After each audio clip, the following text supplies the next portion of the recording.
ano si Jesus, Jesus namin, Jesus natin na pilit kung ano man mangyari kasi babalikan kita.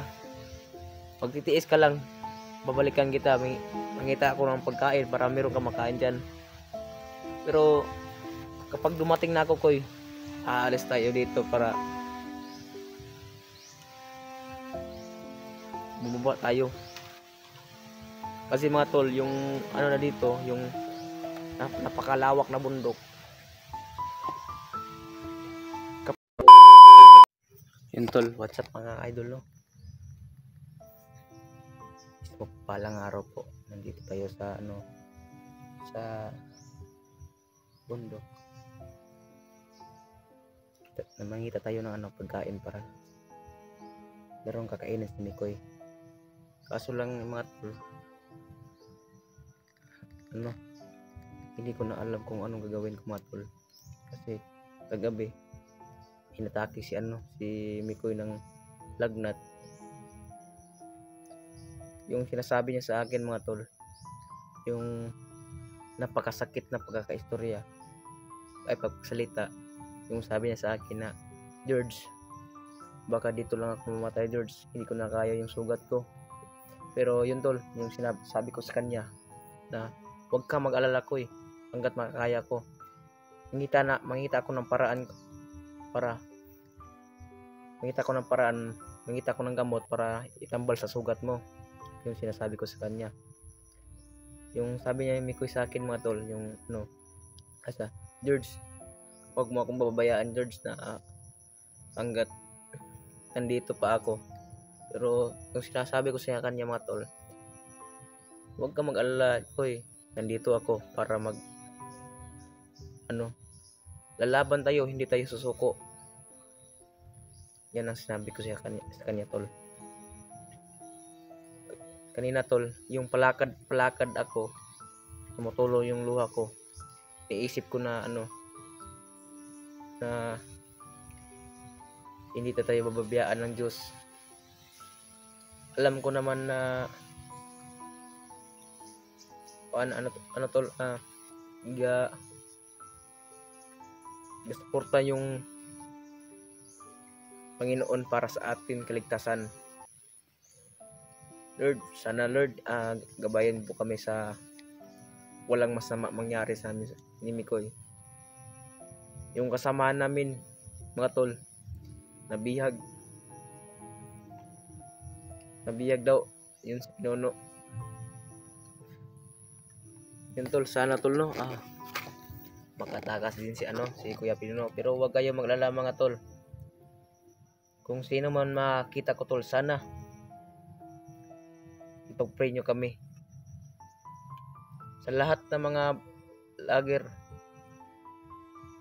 sana tol, gasuporta nyo kami sa mission na maligtas ko sila na walang masamang mangyari sa kanila. Alam ko naman tol na yung masakit yung pakiramdam sa lahat na yung kasamahan natin kasi nabiyag. Meron pa silang mga yung mga pamilya. Yung si Kuya Pinuno, 2 yung anak, nabiyag. Napakasakit sa puso mga tol yung ganitong sitwasyon natin mga tol na yung nabiyag na tol, hindi ko yung sa Bisaya pa tol, hindi masabtan tol ba. Yun tol, mangita tayo ng pagkain para yung pagkain natin mga tol naubos na kahapon pa lang. Kagabi wala kaming kain kagabi, so ngayon mangita ko ng pagkain ngayon para meron kami makain mamaya. Pero tol, wala akong alam niyo man tol na gutom na kami. Pero tinitiis ko lang tol na bahalag hindi ako nakakain basta makakain yung kasamahan ko na si Mikoy. Yun lang yung kataan yung mga ka-idol. Yun tol. Ah,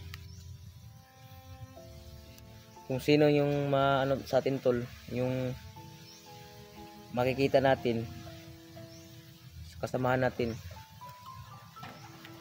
sana walang masama mangyari sa kanila. Kapag merong masamang mangyari sa kanila mga tol, hindi ako papigil na hindi ako maganti sa kanila. Nagantihan ko, babalikan ko. Kaya ko lang ako yung mag-isa. Yung ano ko tol ba, yung sa isip ko, parang na ano na ba, nalugaw yung ano, huna-huna. Meron ako nakita mga idol, ay mga tol, yung ano, yung kalaban kanina,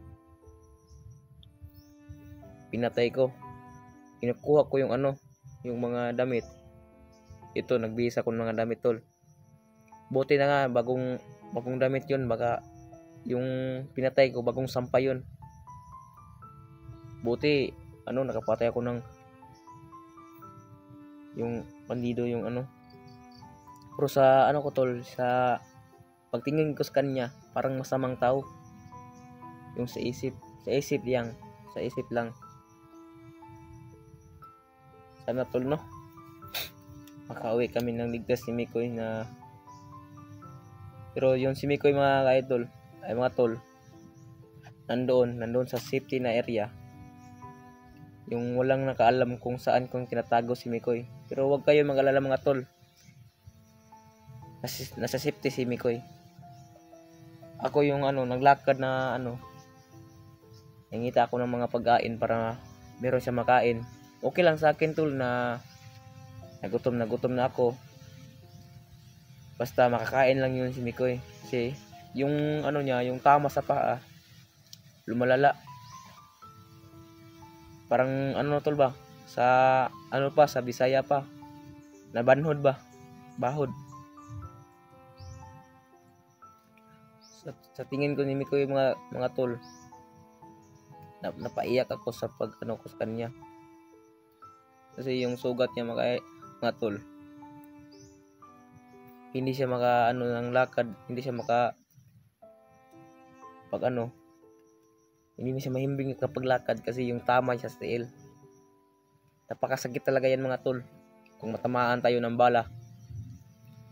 Yung mga bala sa ano tol, yung kalaban natin ano yan, meron silang nilalagay na lason. Kung matamaan yung ano vlogger, ano, magdudusa. Pero silang ano tol ba, yung bala, meron siyang nilagyan lang ano, yung medisina. Ganyan mga tol. Kapag tumama lang sa iyo ng ano, yung ano ko yan dati tol, yung nandoon pa ako sa ano, bundok. Nandoon pa ako sa bundok. Yung kasama ko pa sila ano, sila yung si commander pa si Mikoy. Yun ang ginagawa ko dati mga tol. Yung ano, yung bala ko, nilagyan ko ng mga lason yung ano bala. Kapag tumama sa ano tol, yung sa mga vlogger, parang yung tama, bubinhod. Yun ang gagawin ko sa kanila. Ngita ko ng paraan kung ano. Pero hindi ko yan unahin mga tol. Yung unahin ko yung pagkain natin para merong makain si Mikoy. Tol, sa isip ko ni Kuya tol, umiyak talaga ako kanina tol, yung ano, yung naisip ko na napag-chat sa akin na yung kuya mo nabiyag. 3 na yung nabiyag mga tol. Si Renz at si Sarge at si ano, si Tatsuki at si Pinuno. 4 na yung nabiyag mga tol. Paano na kung tayo mabiyag dito? Lalaban tayo tol hanggat hindi tayo susuko. Patay kung patay mga tol. Walang atrasan. para lang sa kanila mga tol, maligtas ko lang sila mga tol. Napaiyak talaga ako sa iyo, nakapaiyak ako talaga tol, na yung pinagsabi ko sa inyo na yung totoo.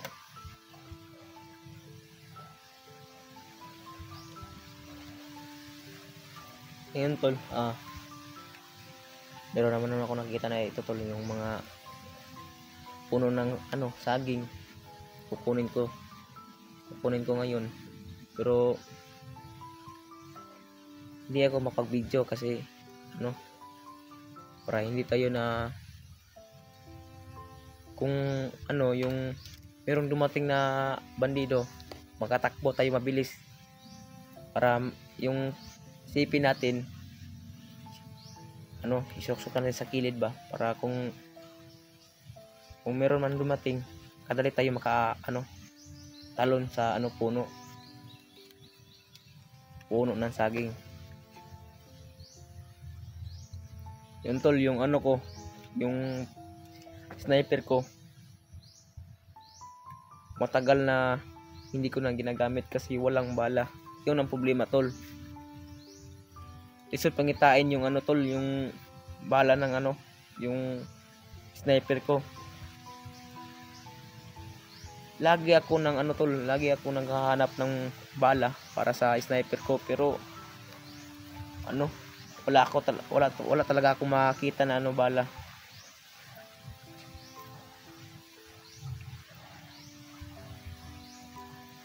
Paano na tol yung ko, yung kasama natin. Niisip ko tol, napakasakit talaga. Para yung mo, yung parang heart mo talaga, yung parang sinaksak ng kutsilyo.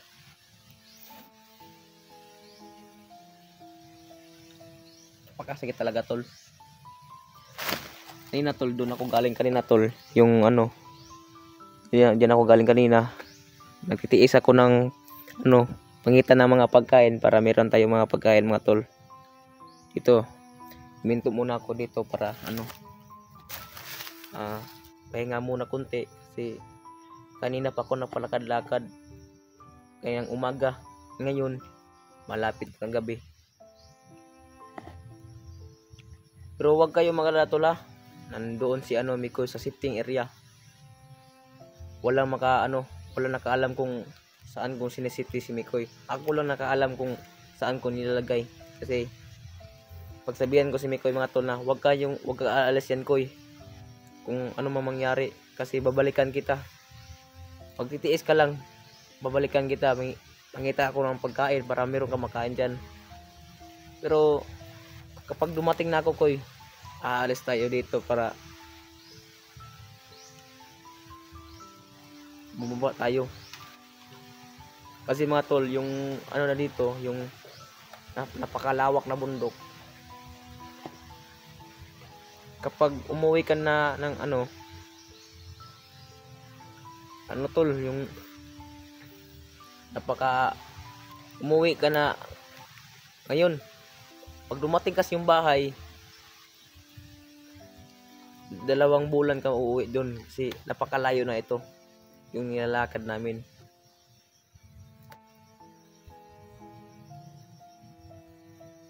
Kanina tol sana tayo tol, na nakakita tayo ng baril kasi wala akong bala sa ko sniper. Pag titiis lang tayo tol, meron naman dumating na na gabay na para sa atin. Sa Diyos lang tayo na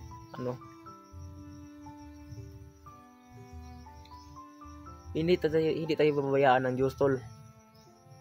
Alam ko naman si Jesus, Jesus namin, Jesus natin, na hindi tayo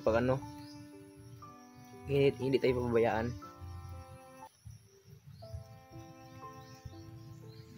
Wala akong tol, wala ako na pag kagabi nakatulog kasi si Mikoy muna ko yung mapatulog para ako muna yung magbantay. Sa ngayon natutulog si Mikoy, Nasa kahoy yun, tol. Walang nakaalam kung ano, yung saan ko nilalagay. Ako lang yung nakakaalam, tol.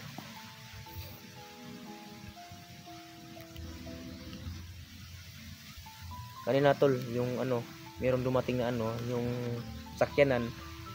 Sa palagay ko, yung ano to, ano yun, mga supply, barrel at mga bala. Sa ano man, yung importante, sana makakuha tayo ng barrel. Yung 45 para, kaso kung malapit-lapit, dali tayo makabarrels kanila.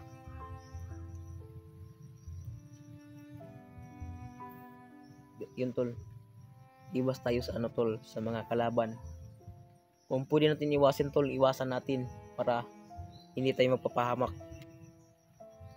Yun ang ano ko, tol, yung iniisip ko sa hunahuna ko. Pag hindi mo iiwasan yung yung kalaban, may posibilidad na madakpan tayo. Paano na kung madakpan tayo? Lahat ng kasama natin nadakpan na, pati na din tayo madakpan. Hindi tayo kung nakakaya natin yung